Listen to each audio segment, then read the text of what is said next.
The plan was to run today, but my foot was still swollen. So I just chose to go for a walk instead.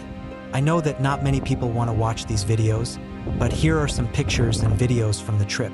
Denmark is certainly nothing special compared to other countries, but one thing we have here is plenty of space and fresh air. Something I really appreciate because I'm not very good at being around very many people. If you watch the whole video, then try to notice how many people you see.